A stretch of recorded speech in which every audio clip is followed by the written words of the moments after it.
संदीप ने अपनी माँ के कहने पर गांव में शादी कर ली थी। लड़की का नाम था सुनीता। माँ का कहना था एकदम मॉडर्न बहू नहीं होनी चाहिए, लेकिन उन्हें नहीं पता था कि गांव से आने वाली बहू सुंदर सुशील तो होगी और उसको गांव से बाहर भी निकाल लाएंगे, लेकिन उसके अंदर का गांव कैसे बाहर निकलेगा। शादी के कुछ दिन बाद, माँ टिफिन तो देना जरा। बेटा अब तो स्कूल नहीं ऑफिस जाता है, माँ से नहीं अपनी बीवी से टिफिन मांगा कर। ओके माँ। सुनीता टिफिन ले आओ। 1 किलो टिफिन, इसके अंदर पिस्ता डाल दिया है। पिस्ता? पिस्ता क्यों? सास जी ने बोला था ना कि आपको पिस्ता बहुत पसंद है। ओहो, मैंने पिस्ता नहीं पास्ता बोला था, पास्ता। पास्ता? कहीं होता है पास्ता? अरे बेटी तू रहने दे, मैं बना दूंगी। अच्छा किया कि पाव भाजी बनाने का नहीं बोला, वरना किसी के पाव बना देती है। सुनीता को बुरा लगता है, लेकिन उसकी नादान हरकतें कम नहीं होती। ऐसे ही एक दिन, अरे तुमने ये क्या लगाया है? अरे आप वो फूस फूस करके लगाते हैं ना, वही। डियो? का दियो? किसको दियो? अरे वही ना जिससे खुशबू आती है। हाँ सही पकड़े हैं। अच्छा लेकर तो आना। कौन सा डियो लगाया तुमने? अभी लेकर आते हैं जी। संदीप की बात मानकर सुनीता अंदर से खुशबू वाला फुसफुस लेकर आती है। OMG! OMG मतलब ओ माय गणेश ना। अरे OMG छोड़ो, और ये खुशबू वाला फुसफुस की बात कर रही थी तुम? हाँ इसी की, फिर से सही पकड़े हैं। अरे देवी, लेकिन आप सही नहीं पकड़े हैं, ये डियो नहीं है। डियो नहीं है तो क्या लियो है? अरे ये रूम फ्रेशनर है, जिसको कमरे में छिड़कते हैं, खुद पर नहीं।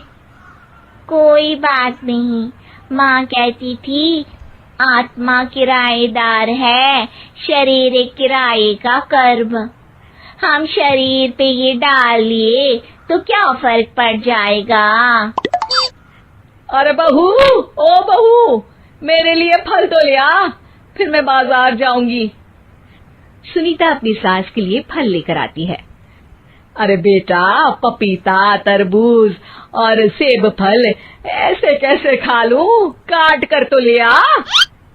माँ जी, मेरे गांव में तो खेत से उठा के सीधा खा लेते हैं। अरे ये तेरा गांव नहीं है ना। अरे संदीप, तू ही कुछ समझा देना इसको बेटा।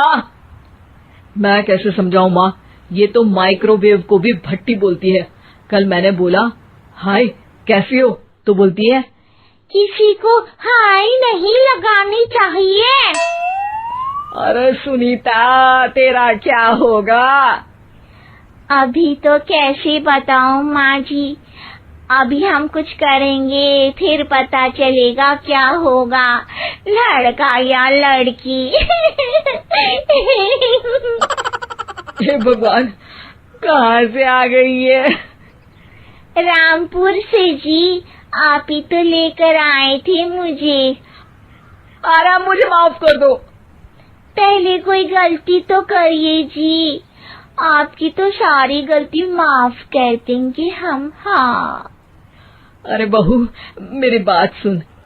फल यानी कि फ्रूट जब भी लाए ना तो काट कर लाना, ठीक है? जी ठीक है माँ जी, फल यानी फ्रूट यानी काट के लाऊंगी। सुनीता रोज ही कोई ऐसी हरकत कर देती जिसकी वजह से उसे घर में 2 बातें सुननी पड़ती। एक दिन, माँ मेरे बॉस घर पर आने वाले हैं शाम को, उनका बर्थडे है, फैमिली साथ नहीं रहती उनके, तो यही पार्टी कर लेंगे। उनको अच्छा लगा तो शायद मेरा प्रमोशन भी हो जाएगा। मैं ना फ्रूट केक लाकर फ्रिज में रख दूंगी और तेरे साथ आज खाना मैं बनाऊंगी, ताकि जब साहब आए तो खाने में कोई गड़बड़ ना हो। शाम को जब सारी तैयारियां हो जाती है, संदीप के साथ बड़े साहब भी घर आते हैं।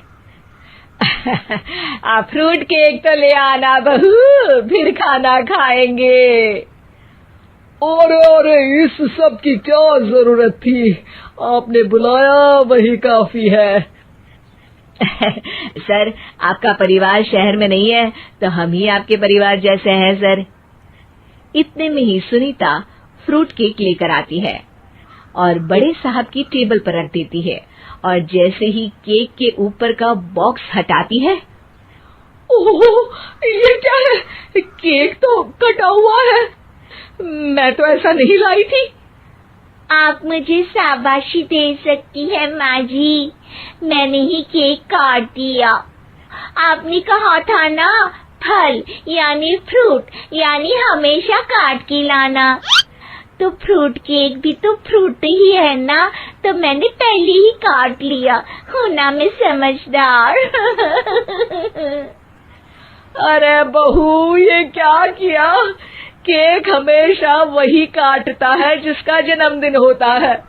तुझे एक बात भी समझ नहीं आती, एक नंबर की बेवकूफ है। पूरा माहौल बिगड़ चुका था। संदीप को लगने लगा था कि साहब उसे प्रमोशन तो दूर की बात है, कहीं डिमोशन ना दे दे, लेकिन साहब बीच में ही बोल पड़ते हैं।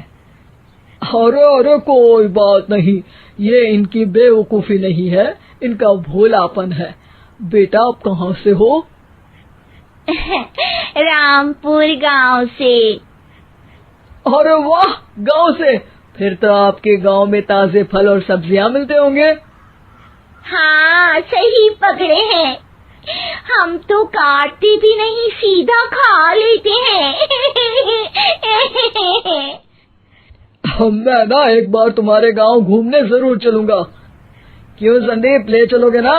मुझे गांव घूमना बहुत पसंद है। बस फिर क्या था, संदीप और सास दोनों खुश हो गए, क्योंकि साहब को सुनीता ने गांव की बात करके खुश कर दिया था। अब संदीप का प्रमोशन पक्का था। शिक्षा, कभी भी किसी भी गलती पर घबराना नहीं चाहिए। हो सकता है कि उस गलती की वजह से आगे बड़ा फायदा हो जाए।